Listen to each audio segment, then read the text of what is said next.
Hi there, I'm Kim Fulcher. I'm a life coach, and this is GrooveTV, where I'm going to give you just a little bit of advice for your life. Today we're going to talk about drama. Specifically, I'm going to teach you how to ditch yours in 3 simple steps. Before we get to drama, let's talk about why it's important to deal with it. Drama is a distraction. It takes your eye off the ball. It causes you to put your time and your attention and your energy and your emotion into things that don't really matter in your life.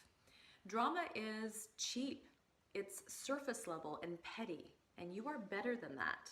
So let's stop doing it already, okay? Let's start with step number 1. I want you to name your drama.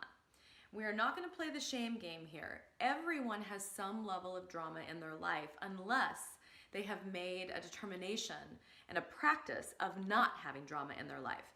So no feeling bad about this. I'm going to walk through 5 buckets I use to help my clients deal with the drama in their lives. By no means are these the only ways that drama shows up in your life, but they certainly are 5 that I've seen that are pretty patterned with the women I've worked with. So I think they might be applicable to you as well. Okay, bucket number 1.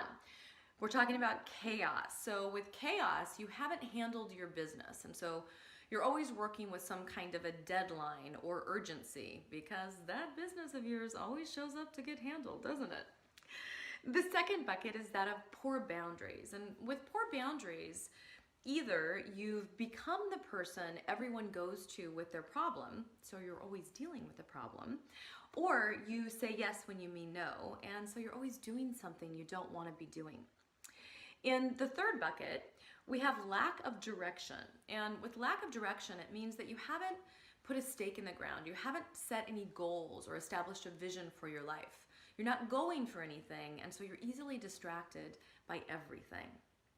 The fourth bucket is that of resentment. And with resentment, you're not speaking up for yourself. You are staying quiet when you need to speak your mind or your heart. And the real trouble with that is that when the words don't leave your mouth, they have to go somewhere. And so what happens is they go in your body.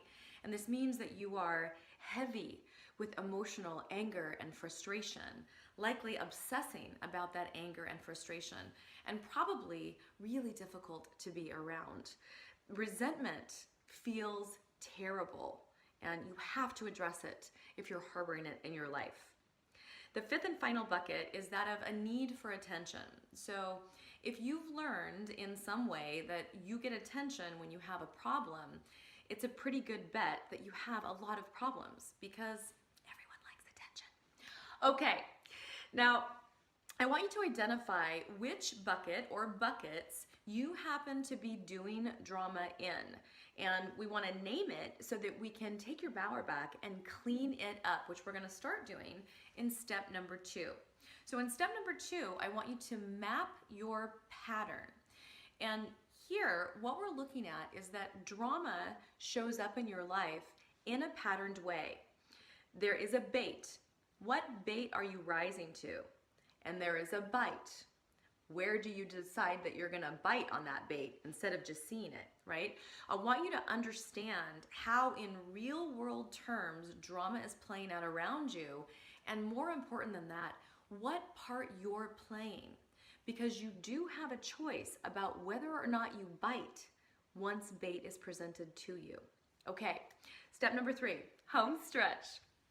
Once you've mapped your pattern, I want you to, in step number 3, identify and adjust the common denominator. And there's going to be one of 3 common denominators. It's going to be a person, it's going to be a place, or it's going to be a you.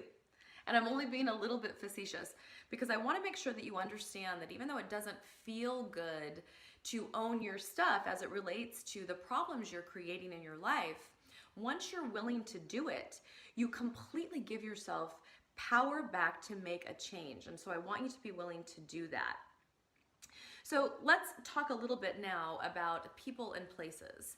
If there are people in your life who consistently bring their drama with them, you really need to rethink how much time you're spending with these people, or if you're spending time with them at all. And if there are places you go, whether it be a workplace or a family member's home or some kind of community center, if you're going to a place that you can count on to present you with drama, you may want to rethink going to that place. At the end of the day, you are in charge. So it's going to be a person, a place, or a you. And what we want to do is we want to identify what's going on, and then we want to make adjustments, right? You're going to have to make many, many adjustments in your life. So there's no reason to feel bad or to create any drama. All we want to do is start adjusting your behavior, what you accept, who you hang out with, the places you're going, what you're biting on, so that you have less drama in your life. You have the power to do this, my sister. Give your energy only to things that are worthy of you. And the things that are worthy of you are the things that help you carry your life forward. That's it for the week. You made it. Great job. No more drama in your life, my sister. Not anymore. If you like this video, like it below, and make sure and share it with another sister who could use a little encouragement. If you haven't already, please subscribe to the YouTube channel and you'll always get a notification when we put a new video up. And if you haven't already joined my coaching program, please do it. It is free. Just come over to kimfulcher.com, put your email in the box, and you're in. We'll send you free coaching every week, and we will make sure to ditch that drama of yours together. Finally, come over to Facebook or Instagram and chat with me every day. I put an empowerment quote up there. I love talking with you. And every other week, so that means next Wednesday, I'm going to be back on Facebook Live, and we're going to talk about drama in a little more detail. So if you've got questions you want me to answer during that Facebook Live session, all you've got to do is put them in the comment section below, or you can even email them to me at kim@kimberlyfulcher.com. I love hearing from you. You are the reason I am here. My mission is your empowerment, and together we got this.